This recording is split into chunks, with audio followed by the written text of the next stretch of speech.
US president Donald Trump മറ്റുള്ളവരുമായുള്ള വ്യാപാര ചർച്ചകൾ വേഗത്തിലാക്കുമ്പോൾ ഒറ്റപ്പെടലിനെ ഭയന്ന് നീങ്ങുകയാണ് ചൈന. അമേരിക്കയിലേക്കുള്ള ചൈനീസ് നിർമ്മിത വസ്തുക്കളുടെ ഒഴുക്ക് നിയന്ത്രിക്കുന്നതിനായി ഏഷ്യൻ, യൂറോപ്യൻ രാജ്യങ്ങളുമായുള്ള വ്യാപാര കരാറുകൾക്കായി ഡൊണാൾഡ് ട്രംപ് ഭരണകൂടം സജീവമായി ചർച്ചകൾ നടത്തിവരികയാണ്. ട്രംപിന്റെ ഈ നീക്കങ്ങളാണ് ചൈനയെ അലൗസരപ്പെടുത്തുന്നത്. 2025 ഏപ്രിലിൽ പ്രഖ്യാപിച്ച പ്രസിഡന്റ് ട്രംപിന്റെ ഏറ്റവും പുതിയ വ്യാപാര നയങ്ങളുടെ പശ്ചാത്തലത്തിൽ യുഎസിലേക്ക് കയറ്റുമതി ചെയ്യുന്ന ഉൽപ്പന്നങ്ങൾ ചൈനയിൽ നിന്ന് രഹസ്യമായി ലഭിക്കുന്നില്ലെന്ന് ഉറപ്പാക്കുന്നതിലാണ് ഈ ഇടപാടുകൾ ശ്രദ്ധ കേന്ദ്രീകരിക്കുന്നത്.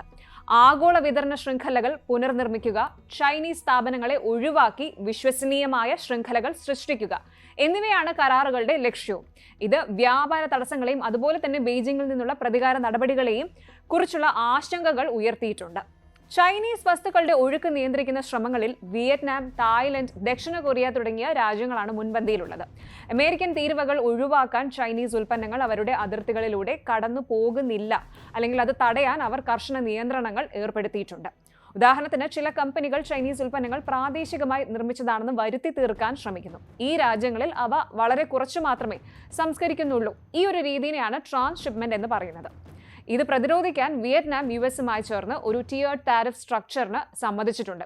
ഈ ഒരു സ്ട്രക്ചർ പ്രകാരം വിയറ്റ്നാമീസ് കയറ്റുമതിയിൽ ചൈനീസ് ഘടകങ്ങൾ അടങ്ങിയിട്ടുണ്ടെങ്കിലോ ചൈനയിൽ നിന്ന് ട്രാൻസ്ഷിപ്പ് ചെയ്തതായി സംശയിക്കുന്നുണ്ടെങ്കിലോ ഉയർന്ന തീരുവകൾ നേരിടേണ്ടി വരും.